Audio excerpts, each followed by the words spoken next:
Hello Africa, welcome to another edition of AAU Talks on AAU TV. Today we will be discussing solar energy and Africa's development. We will see how the two can coexist, how we can also harness this energy that we have in abundance in Africa, and what we can do about it. When we return, I'll be introducing my guests and we'll delve into this discussion.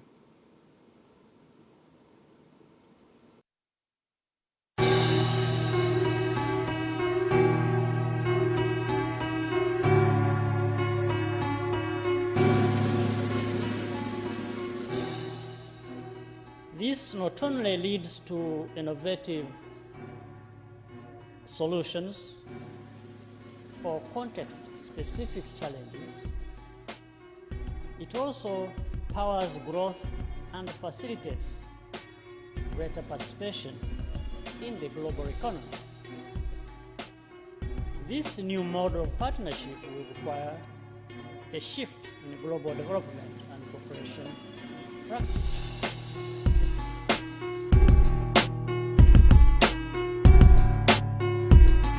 Carnegie Mellon University has already opened its campus for a master's degree program in information technology in East Africa.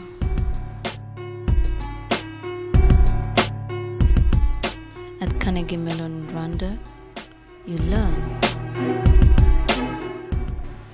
At Carnegie Mellon Rwanda, you innovate. At Carnegie Mellon Rwanda, you make a difference. At Carnegie Mellon Rwanda, you learn, innovate, and make a difference.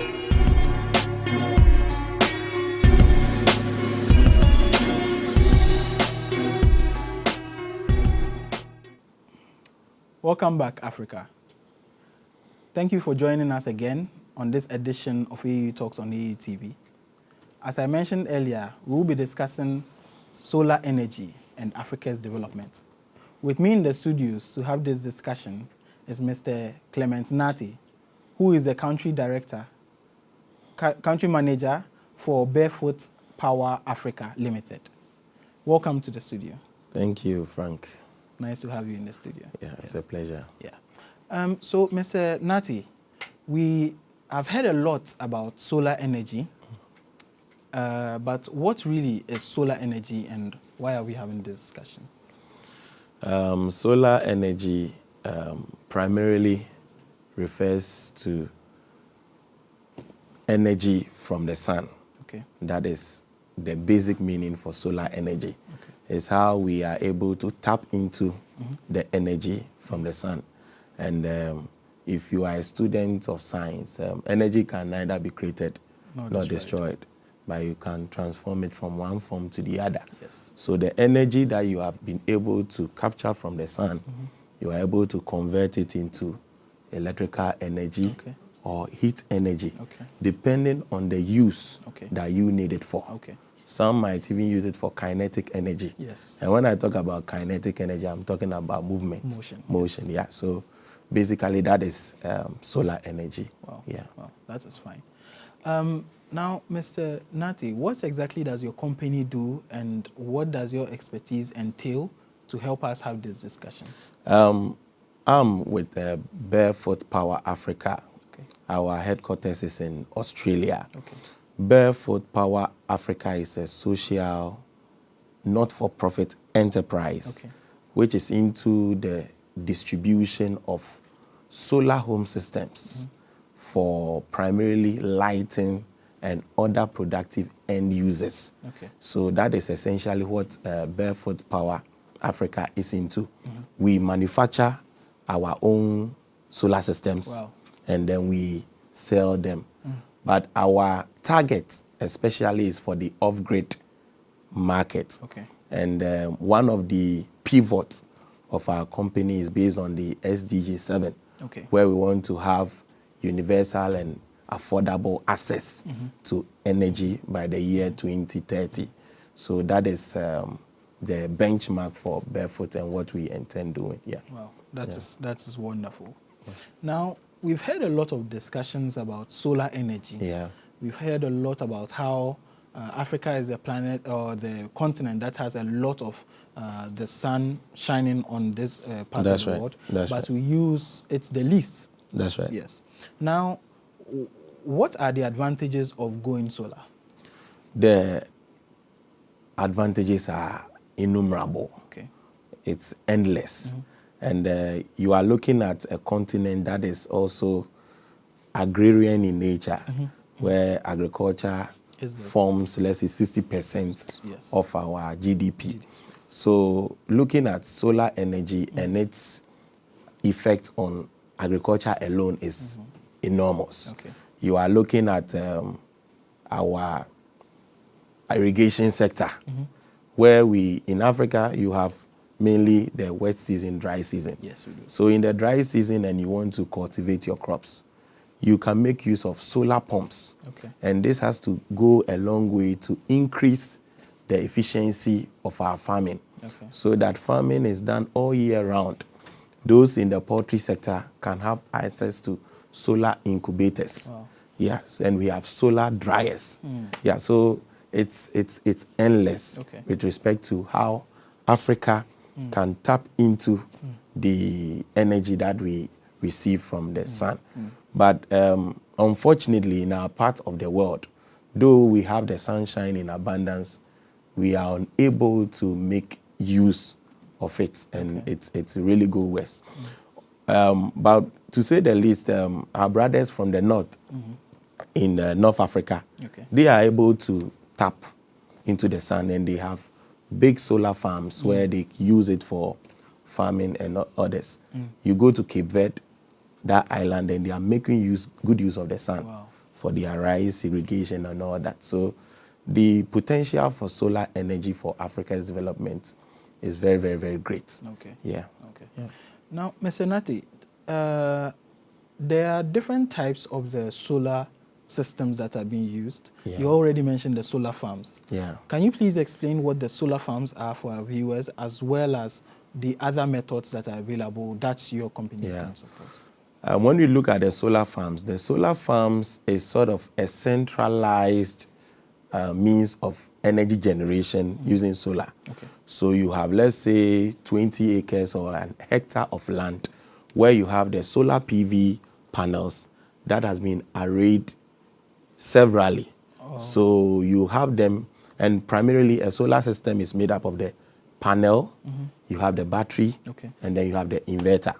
So when you are able to capture the energy you are able to get from the sun directly is converted to direct current. So it's DC. So you need the inverter to convert your DC to an AC.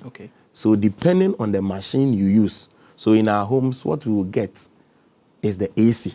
So you need the alternating current. Yes. So you need the inverter to do this thing for you. But when you talk about the solar home systems, those are decentralized systems that each household can buy. Yeah. And the beauty of having the decentralized systems is that when you are generating your power for your house, sometimes based on your household energy demand, your supply would outstrip your demand. How if you don't have enough batteries to store that energy is going waste. So what the smartest thing you do is that you feed that energy into the grid. So when you go to the energy commission, there is what we call the feed-in tariff. And that has been made available even according to the Renewable Energy Act. Those things are there. And especially for our colleagues in East Africa, this thing is a practice that has the energy distribution company has incorporated in their meter. So they have what we call a net metering system. So at the end of the day, based on the power that is produced, you are credited to your account. And we have what we call a grid tie. So that is essentially the difference between the solar farms and then the individual solar home systems.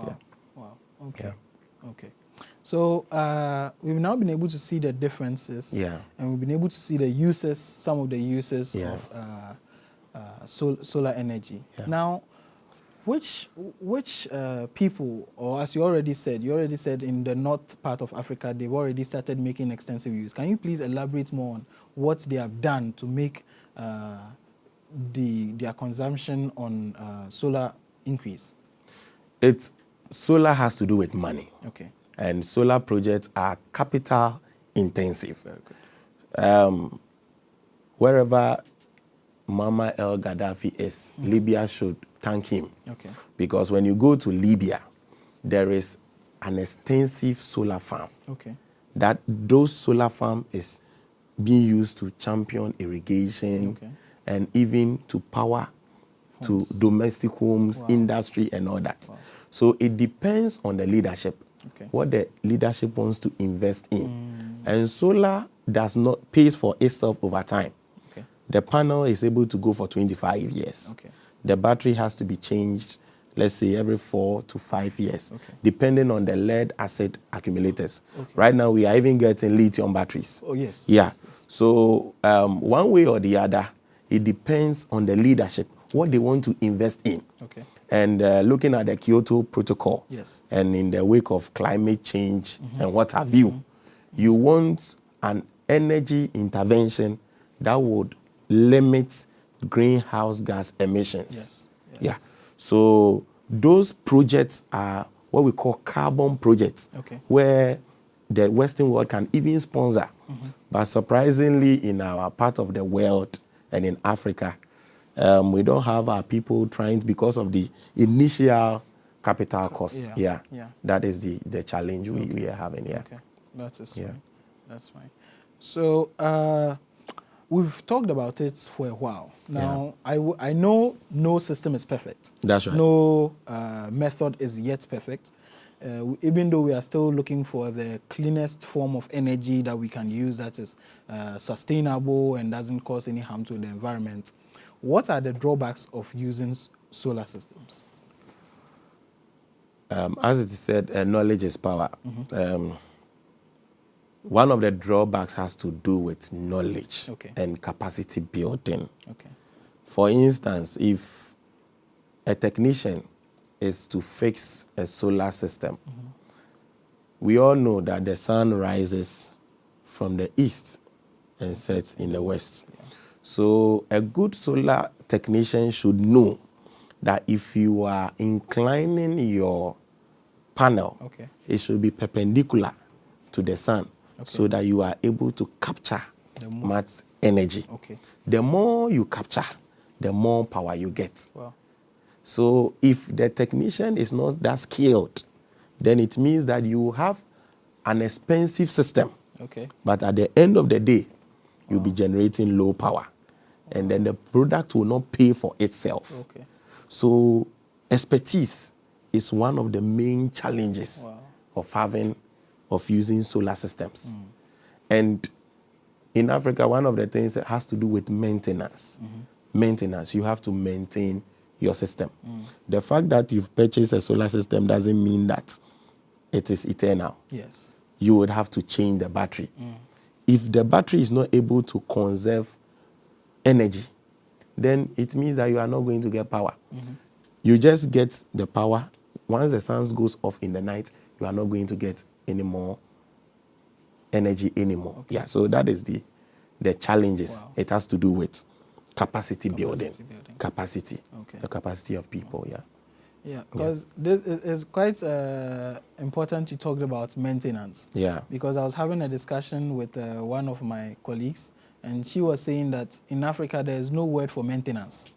So all we know is either something is working or it's not working. And if it's not working, more often than not, it's broken and cannot be fixed. Yeah. So we need to integrate this maintenance attitude in us, in everything we do. Exactly. Because we poorly maintain the things we have in Africa. Exactly. But what about costs?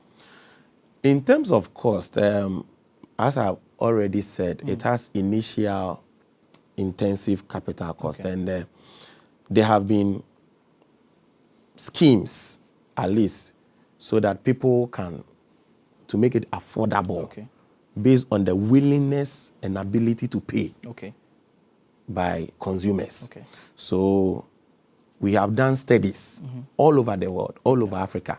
So, for instance, when you go to the ECOWAS Center for Renewable Energy and Energy Efficiency, ECRI, you go to ECRI. ECRI has a lot of data on willingness and ability to pay. And one of the drivers of this system to get it affordable to people is when you have what we call end user finance scheme, where maybe a bank or a microfinance scheme can come in and then purchase for the consumer. And then the liability is borne by the bank. So they have their margin plus the initial cost of the product. So the consumer then will be paying the bank or the microfinance institution in installments, maybe over 2 years or over a year. But in recent times, the telcos have found an innovative way of making solar energy affordable. How have they been able to do that? They have been able to do pay-go systems. Right now, the commercial banks are even crying about the inroads that mobile money is making. When you go to East Africa, for instance, the pay-as-you-go system is the one that is used, making solar systems very, very affordable. So they have a SIM card in the solar system, the solar device. So as you pay, you use. So the SIM card is going to work for 6 months. The month you don't pay, the light will not come on. So it's inbuilt. So this one is a partnership between the solar manufacturing company and the telco. In West Africa, we don't have this pay-as-you-go system that much, except that recently Yemi Obasanjo has brought in a lot of pay-go systems through Azuri Technologies, where they have a lot of over 100,000 units of solar lanterns, which are pay-go systems. And I believe as Africans, we understand that language more than you defaulting through the microfinance. That's true. Right now, banks are collapsing because of capital adequacy ratio. So I believe, and personally, and seeing behavior by consumers, going pay as you go is better. So that's one way we have been able to address costs, the initial capital costs, through the pay as you go systems.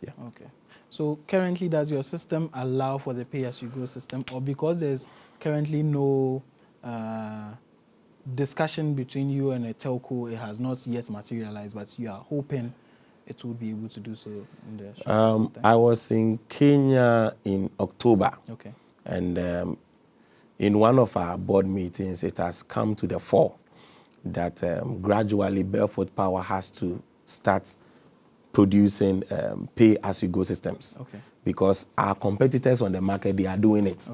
And at least because of the model we use, where we make use of the microfinance institution, we have not been, it has not given us the pressure to go pay as you go. But looking at what your competitors are doing, it also helps you reflect. So at least we are looking at them and want to keep up with the pace. So the pay as you go is the way to go. So hopefully this year, before the year comes to an end, we'll be having samples that we'll be deploying to our distributors. So earlier you were talking about great examples that we can emulate, which is good evidence of things that have been done in Africa that we can look at and use as case studies to help our people. I would like to give you an example.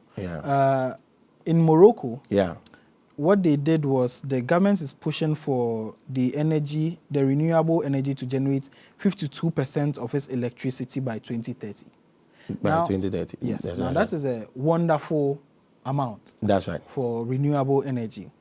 Now, what do we need to do in order to get to this level of about over 50% of the energy consumption in the country being taken by renewable energy? That's a very good question. Let me even start from where we are, Ghana. When the Renewable Energy Act came in 2011, the key thing I sought to address was that by 2020, we should have 10% of renewable energy in our energy mix. But as we sit here today, if you look at the installed capacity in Ghana, which is a little over 3,800 megawatts, only 0.2% is solar. Wow. So we have a fantastic policy, Okay. but we are not able to implement that policy. Okay. One of the things that is crippling solar business in Ghana and in Africa has to do with import duties. Okay. In 2012, we had the Association of Ghana Solar Industries.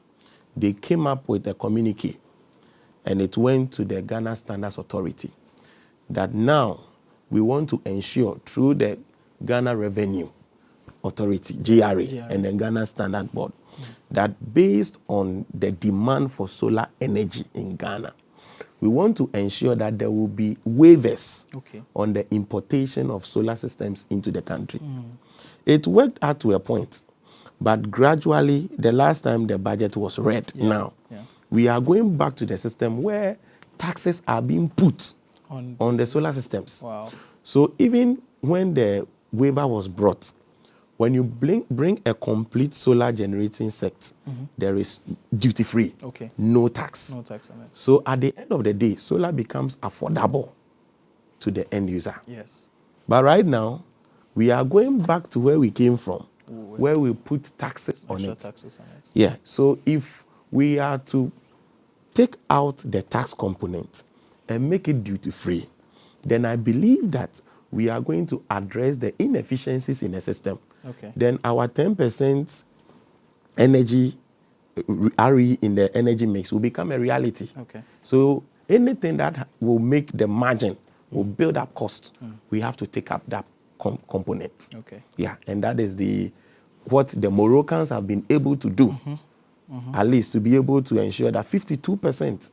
And that is a big achievement. Wow. Anywhere in Africa, that's a big achievement. Wow. That's a big achievement. Because I went to Freetown last 2 months. The whole Sierra Leone, and the electricity access is less than 10%. Yes. A population of 7 million. So you can imagine. There are a lot of potential that is untapped. So we reducing the taxes and then having waivers on solar systems can reduce the cost so that at least it can also support. And end users can also purchase it. Wow. So that's one of the ways we can also get there. Number two, one of the ways is that we have the feed-in tariffs. The feed-in tariffs, which is around 18.24 cents per dollar. For 18.24 cents per kilowatt hour. That is the feed-in tariff. So when you have an IPP, an independent power producer coming in, as an investor, you need to at least increase your feed-in tariff so that when I feed into the grid and they are paying me, I'll get some. But at that level, how many investors will come and say, okay, well, we are going to generate electricity and sell to Ghana? Yeah, so that is one other thing. Wow. Yeah. Increasing the feed-in tariff so that investors can come in. Yeah. And like what we did with the telcos. Those days, Vodafone was the number one. You could buy a SIM at 100 Ghana cedis those days. But when that monopoly was broken. Yeah, so when you do so, that is the benchmark, like we do for fuel. Now, we have deregulated it. So similarly, we can deregulate it and then feed-in tariffs can help. It can also, All right. That is it. Thank you. So we've been discussing about solar energy and Africa's development. We would be back, and when we come back, we will discuss how Africa's development feeds into this agenda of using solar energy. See you soon.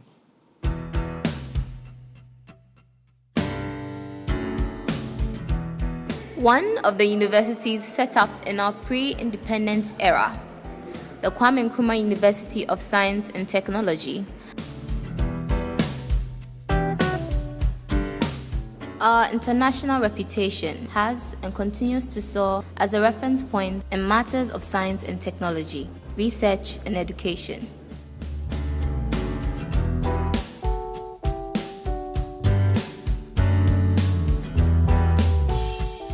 We believe that the future belongs to those who have sound technology acumen. I love USD. I love KNUST.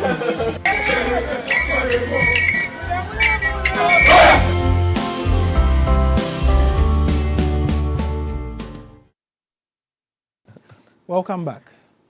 We are continuing our discussion on the AAU talks on AAU TV, on which you are joining us, and we were talking about solar energy and Africa's development. We have in our studio Mr. Clement Nartey, who has been helping us understand how solar energy can be used in Africa and the examples that have been set and what we need to do in order to be able to attain them. Now we'll jump into Africa's development. How does solar energy affect Africa's development? It does in many ways. In the early 2000s, the United Nations Environment Program, they developed a scheme, they brought an initiative called ARED, Africa Rural Energy Enterprise Development Program. And what they were doing was that they were giving seed capital to entrepreneurs who want to enter into renewable energy trade. So because of non-disclosure, I can't disclose some key entrepreneurs today, even in this country and others in Africa, who were beneficiaries and how they've become household names now. Primarily, solar energy would help people to gain jobs. Will put food on the table for households everywhere on this continent. Because for instance, the EU has been able to link women and sustainable energy. So if you have a woman who is maybe a mother of a household and the person is spending laborious hours in the house with hurricane lamps, the health complications and all that, and the woman is able to switch to solar energy systems, do we know how productive that woman will be?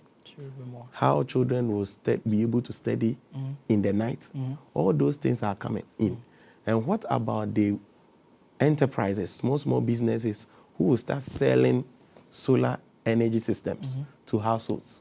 We are looking at an economy in Africa where people will be entrepreneurial enough that they will have solar businesses where you can go in there to be able to purchase bulbs, tubes, batteries, and what have you. So one way or the other, one of the key things that solar energy can use to drive African development has to do with jobs. We have a lot of our youths jumping over the Sahara and going to the West. Most of this potential, this drain has to stop. They can be in this country, they can be in Morocco, they can be in Kenya, any country in Africa. These guys can be trained. There are a lot of successful people around in Ghana. For purposes of examples, because of the GEDAP, Ghana Energy Development and Access Program, most of the folks in the northern belt, you have Northlight doing marvelous over there. Why? Because he has been trained and he's now a solar energy entrepreneur doing a lot of stuffs. So I believe that it is something Africa can leverage on.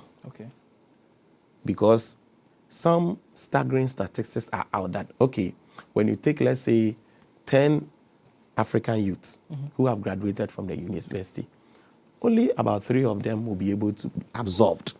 What happens to the rest? So solar energy can be one of the ways that people can gain gainful employment, who can employ themselves. And we have a lot of those people around. A lot of those people around.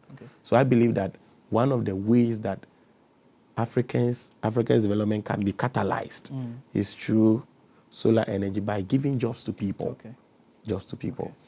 Secondly, we are looking at our health infrastructure. Do we know the quantity of vaccines which are spoiled because of lack of storage?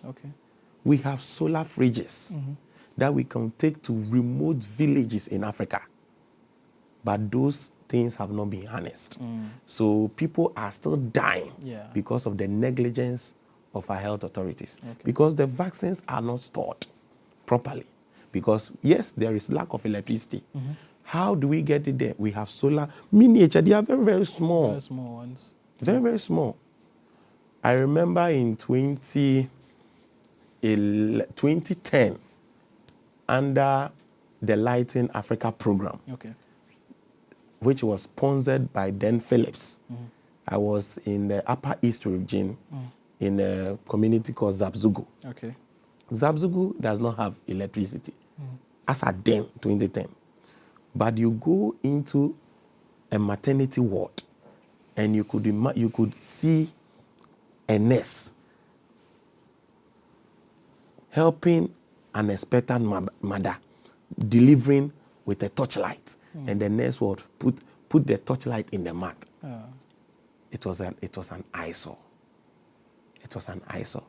So, with respect to solar, the health is in terms of our health sector. Africa's health sector stands a big way to benefit. Lighting our solar fridges, it stands to benefit because most of the cases are held in the night. This is the case we don't have electricity. That's true. So solar will go a long way to help in that regard. The examples are enormous. The numbers are enormous. Yeah, I can see that.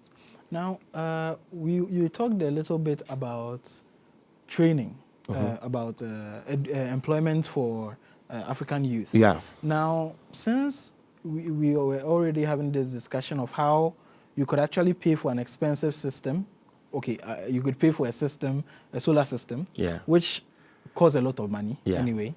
But then if the implementer or the engineer who is implementing it is not well skilled, it becomes a bad product because you are unable to harness as much as you can from the system. So are there training schools or opportunities for some of the youth who might be interested in becoming, let's say, an engineer in this field? Because from where we are having this discussion, I can see that if you are very skilled in solar energy or you're an engineer in one of its fields, you can easily move across Africa to also work anywhere because you have the skills. Is there anywhere students or young people can get this training? There are a lot of hubs that you can get training. And it is very important to say that most solar entrepreneurs I've met are not the people who have degrees.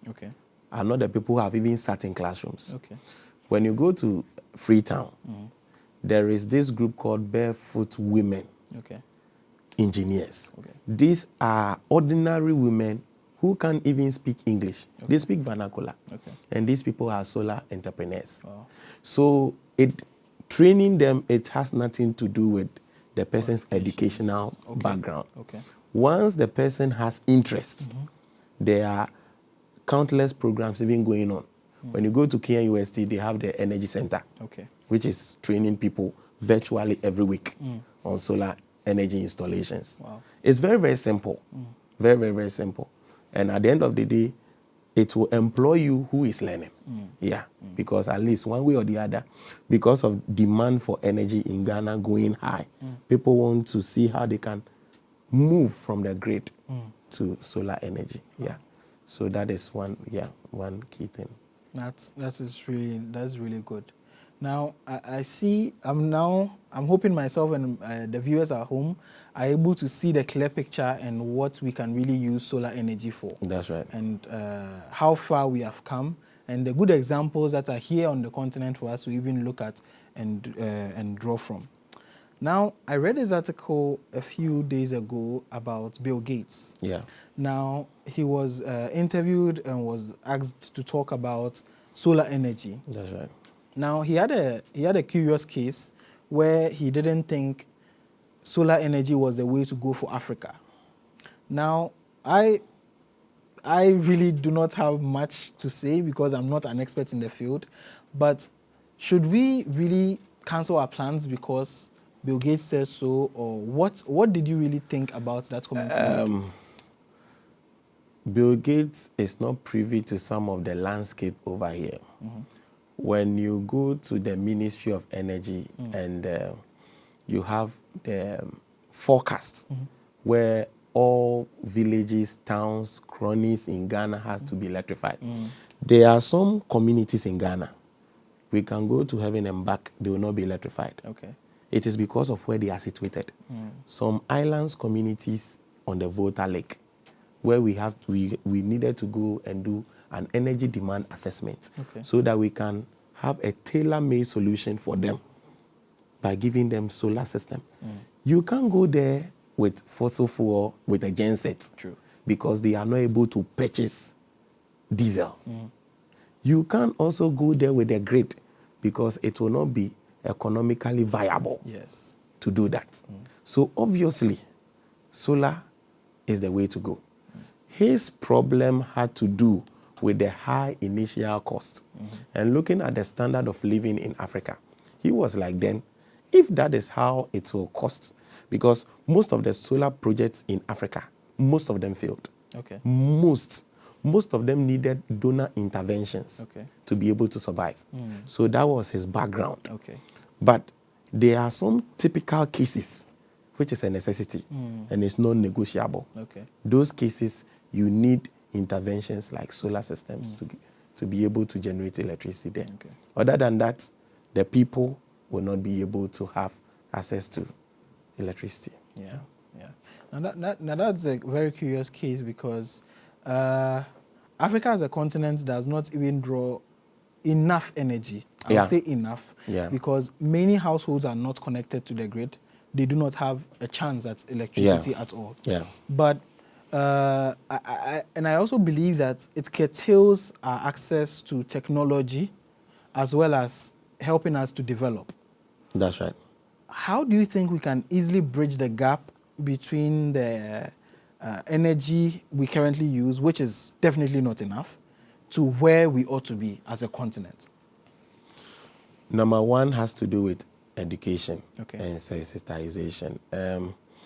For instance, looking at a typical Africa household, the amount of wood or the amount of fuel, kerosene that we burn to be able to generate maybe some form of energy, maybe for lighting or for heating. When you juxtapose it with what you would get if you were using an equivalent of a solar system. When, as a researcher, what I do is that we have what we call willingness and ability to pay. Okay. So you do those assessments, and then you are able to recommend that this household can be able to afford it. Okay. Yeah.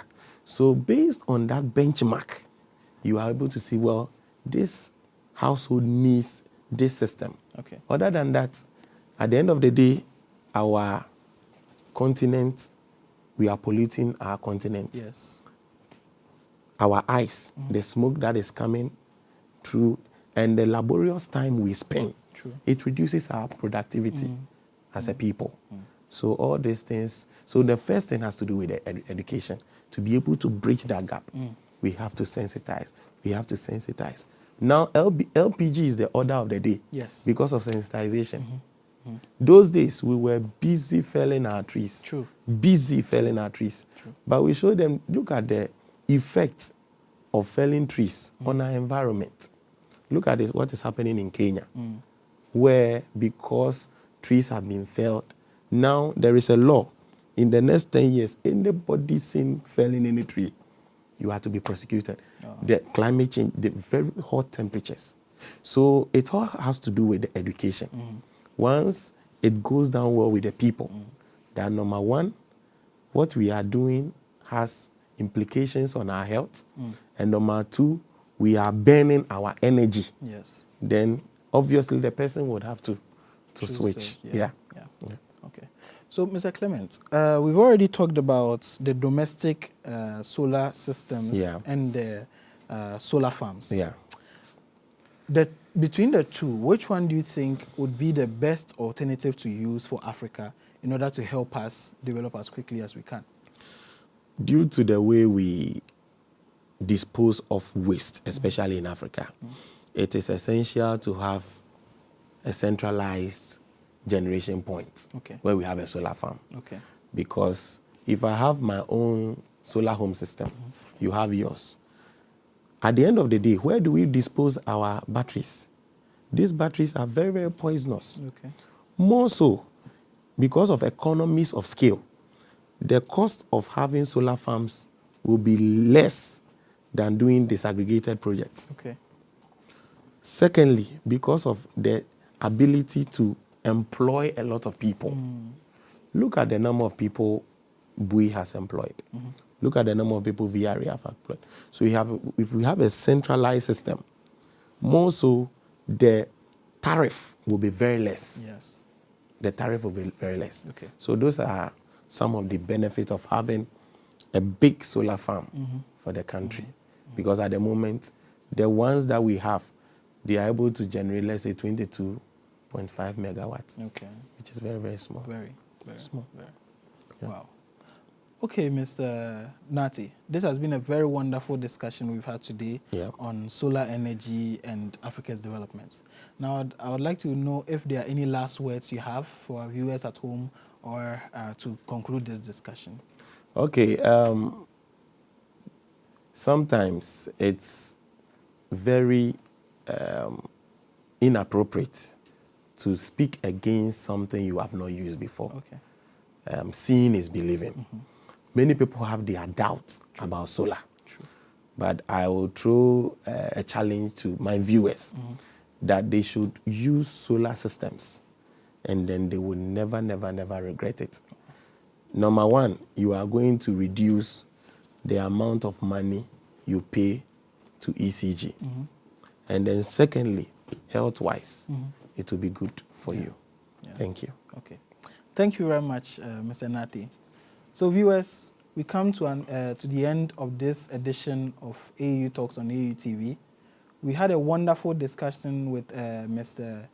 Clement Nartey, who is the country manager of Barefoot Power Africa Limited. We're able to talk about solar energy and Africa's development. Now, if you have any questions, please post it down in the comments below and we'll be able to get back to you as soon as possible. Have a nice day and may you remain blessed.